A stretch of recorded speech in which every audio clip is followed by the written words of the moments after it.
Two-factor authentication not working on ANZ Securities NZ Fix. If you're locked out of your ANZ Securities account because your two-factor authentication isn't working, you're not alone. This problem frustrates many users, but the surprising truth is that it's usually caused by something small and it's quick to fix. The first step is to check your phone's time settings. Two-factor authentication codes depend on precise timing.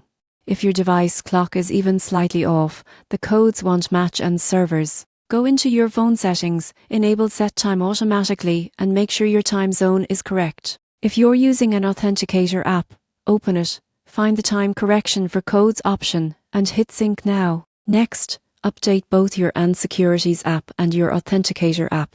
Outdated versions can cause communication issues between the two, leading to invalid codes. Visit your app store and make sure both are fully updated. If you use SIMS verification and aren't receiving codes, toggle airplane mode for a few seconds or switch to a different network. Occasionally, network delays or carrier issues cause messages to be blocked. If you've switched phones, reinstalled apps, or lost access to your old device, don't worry, you can reset your FA. On the ANZ Securities login page, click Can't Access FA and follow the on-screen identity verification steps. After that, you'll be able to set up new authentication on your current device. Here's something most users overlook: always keep your backup recovery codes in a secure place. They can help you bypass FA if your device fails or gets lost. So, if your two-factor authentication isn't working on ANZ Securities NZ, take a breath, sync your time, and check for updates. These quick fixes almost always restore access, helping you get back to managing your investments safely and seamlessly.